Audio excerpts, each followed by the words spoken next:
Hello বন্ধুরা, আমার kitchen চ্যানেলে আপনাদেরকে স্বাগত। আজ আমি রান্না করব আলু দিয়ে রুই মাছের মাখো মাখো ঝোল। তার জন্য লাগবে টমেটো, কাঁচা লঙ্কা, জিরে, ধনে গুঁড়ো, জিরে গুঁড়ো আর একটু লঙ্কার গুঁড়ো, কুচানো পেঁয়াজ, নুন, হলুদ আর একটু গোটা কাঁচা লঙ্কা। আর তো লাগছে মাছ, রুই মাছ। এটা আমি প্রথমে নুন হলুদ মাখিয়ে মাছটাকে ভেজে নিয়েছি। আর লাগছে আদা একটু আর রসুন। আমি যখনই এই রান্নাটা করি আমি খুব সামান্য মশলা দিয়ে রান্নাটা করি, আদা একটু জিরে বাটা আর একটু রসুন দিয়ে। মাছগুলো ভাজা হচ্ছে, এবার এই মাছগুলো হয়ে গেলে রান্নাটা শুরু করব। আলুগুলো ভাজা হয়ে মাছগুলো ভাজা হয়ে গেছে। এবার এই তেলের মধ্যেই আমি দিয়ে দেবো আলুগুলো ভাজতে।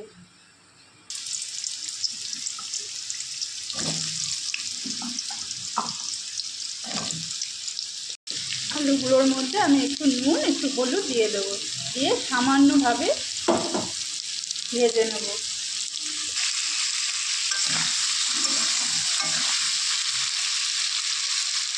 এরপর আমি মশলাটা রেডি করব মাছের ঝোলে। এবার এগুলোকে ভালোভাবে একটা মিক্সি করে নেব। মশলাটা ঘন করে করে বেটে নিয়েছি। এবার ঢাকনাটা খুলে দেখি আলুগুলো ভাজা কেমন হলো। আলুগুলো খুব সুন্দর ভাজা হয়ে গেছে। এবার এটাকে তুলে নেব। আলুগুলো আমি একটা পাত্রে নামিয়ে নিয়েছি। এবারে এই তেলের মধ্যে আমি দিয়ে দেবো। আমি তরকারিটা অল্প তেলেই করব। হালকা মশলার মাছের ঝোল সবসময় অল্প রান্না অল্প মশলা দিয়ে করলে খেয়ে স্বাদেও খুব সুন্দর লাগে আর খেতে তো বড়ই ভালো লাগে। গোটা জিরেটা দিয়ে দিয়েছি। এবার আমি দিয়ে দেবো কুচানো পেঁয়াজগুলো। পেঁয়াজটা হালকা করে ভেজে নেব।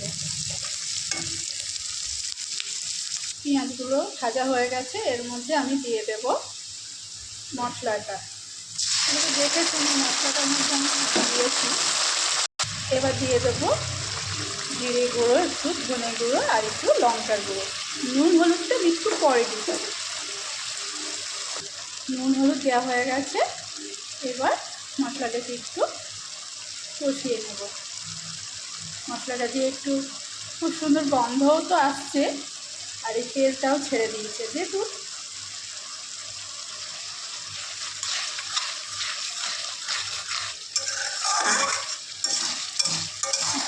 ভালোভাবে দিয়ে নেড়ে দিলাম। মোটামুটি মশলার কষানোটা হয়ে গেছে। পর এর মধ্যে মশলা ধোয়া বাটি ধোয়া জলটা দিয়ে দিলাম। এটাকে সামান্য একটু ফুটিয়ে নেব। সামান্য জল দেওয়ার পর এবারে আমি এর মধ্যে মাছের যেহেতু আমি একটু ঝোল করব হালকা, তার জন্য জল দিয়ে দেব। পরিমাণ মতো জল দিয়েছি। দিয়ে এবারে ফুটে উঠলে ভাজা আলু আর মাছগুলো দিয়ে দেব। ঝোলটা ফুটে গেছে। এবার আমি এর মধ্যে ভাজা আলু আর মাছগুলো দিয়ে দেব।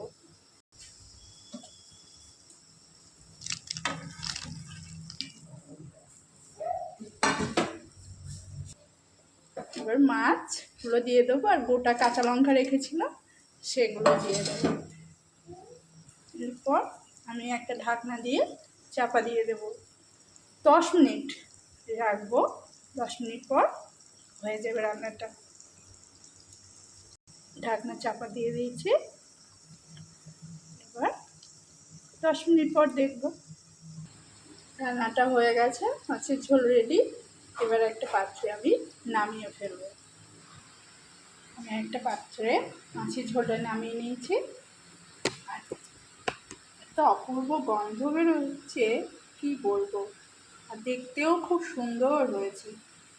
তাহলে বন্ধুরা, আমার এই রান্নাটা কেমন লাগলো কমেন্টে জানাবেন। আর আমার এই রান্নাটা আপনারা চাইলে বাড়িতে করে দেখতে পারবেন। আমাকে ভালোবাসবেন, সাপোর্ট করবেন, পাশে থাকবেন, সাথে থাকবেন। আর আপনারা সুস্থ থাকবেন, ভালো থাকবেন। দেখা হচ্ছে আমার রান্নার পরের রেসিপিতে। টাটা।